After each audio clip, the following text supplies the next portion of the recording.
Hi guys, இன்னைக்கு வந்து பாத்தீங்கன்னா almond chicken curry எப்படி பண்றதுன்னு பார்க்க போறோம். இது ரொம்பவே சூப்பரா இருக்கும். இது கண்டிப்பா நீங்க ட்ரை பண்ணுங்க. அதுக்கு வந்து ஃபர்ஸ்ட் நம்ம almond வந்து ஊற வைக்கணும். அதுக்கு வந்து ஒரு 15 to 20 almond எடுத்துக்கோங்க. எடுத்துட்டு அதை தண்ணில ஊற வச்சிடுங்க.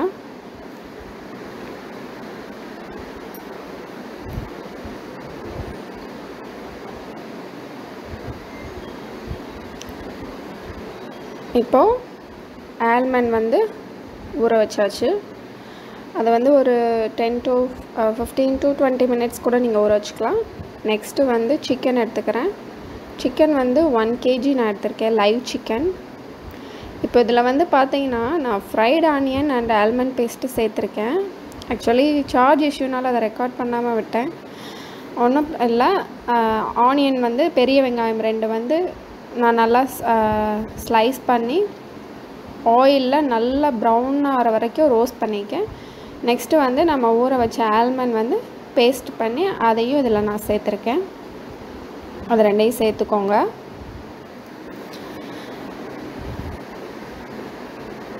இப்போ வந்து நெக்ஸ்ட் பாத்தீங்கன்னா டர்மரிக் பவுடர்,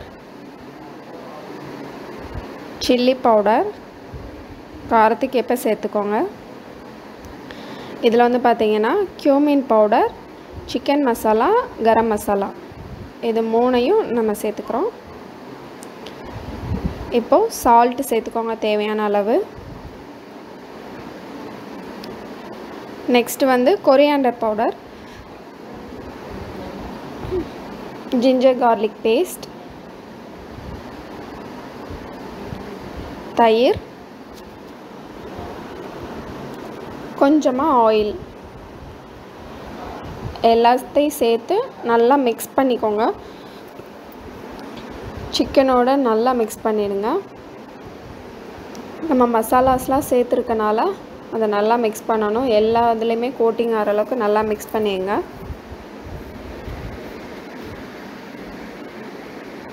இப்போ இத half an hour நம்ம marinate பண்ணிடணும்.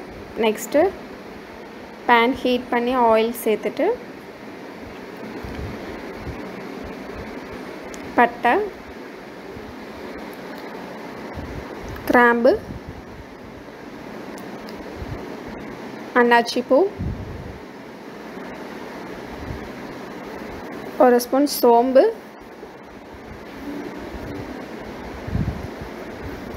ஒரு ஸ்பூன் சீரகம் எல்லாம் நல்லா பொரிஞ்சதும் மேரினேட் பண்ண சிக்கனை ஆட் பண்ணிருங்க.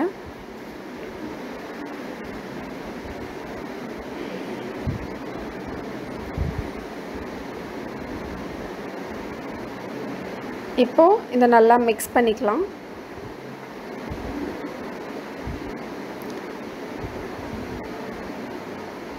mix பண்ணிட்டு கொஞ்ச நேரம் நல்லா ஃப்ரை பண்ணுங்க.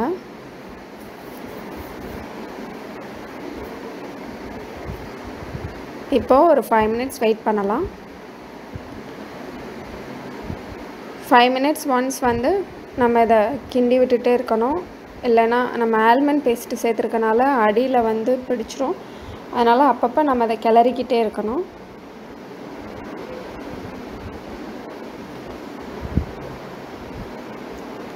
நல்லா mix பண்ணிக்கோங்க.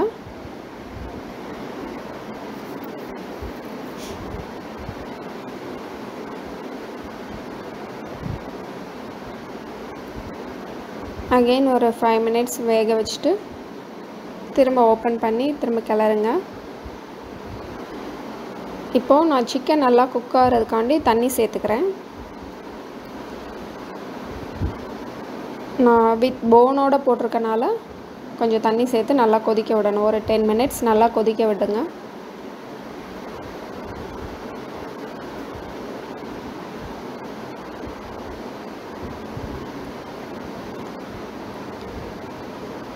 இப்போ வந்து பாத்தீங்கன்னா கொஞ்சம் நல்லா குக் ஆயிருக்கு.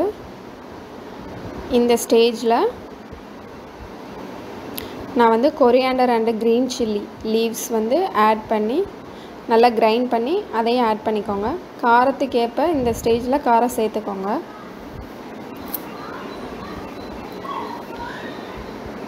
க்ரீன் சில்லி வந்து ஒரு 2 இல்லை 3 எடுத்துக்கலாம்.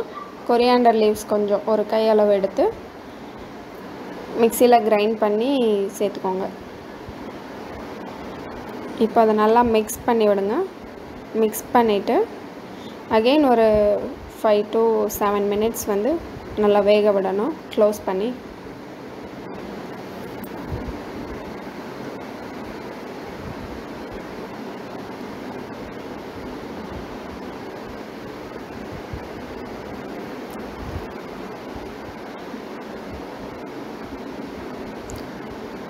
இப்போ பார்த்தீங்கன்னா உங்களுக்கே டிஃப்ரென்ஸ் தெரியும். சிக்கன் நல்லா குக் ஆயிடுச்சு. ஒரு கிரேவி கன்சிஸ்டன்சிக்கு வந்துருச்சு. சிக்கனும் நல்லா வெந்துருச்சு.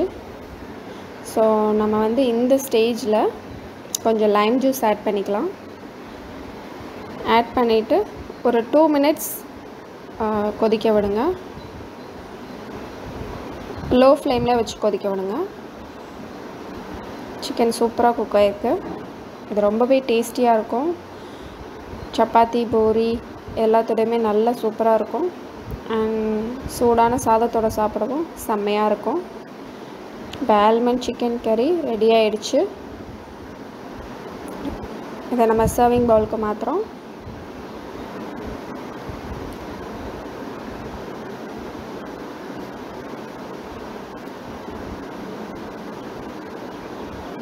பார்க்கவே எவ்வளோ க்ரீமியாக இருக்குது பார்த்தீங்களா. இது நல்லா ஒரு ரிச் கிரேவி. இதை கண்டிப்பாக நீங்கள் உங்கள் வீட்டில் ட்ரை பண்ணுங்கள்.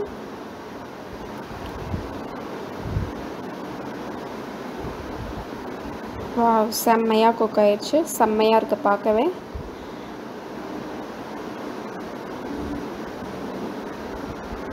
இப்போ கொரியாண்டர் லீவ்ஸ் தூவி இதை ஃபினிஷ் பண்ணிடலாம்.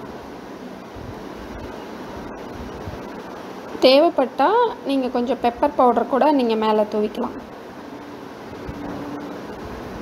இப்போ ரெடி ஆயிடுச்சு.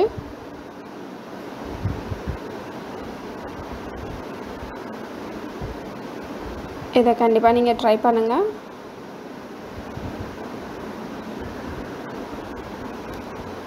செஞ்சுட்டு எப்படி இருக்குன்னு கமெண்ட் பண்ணுங்கள். வீடியோ பார்த்ததற்கு நன்றி.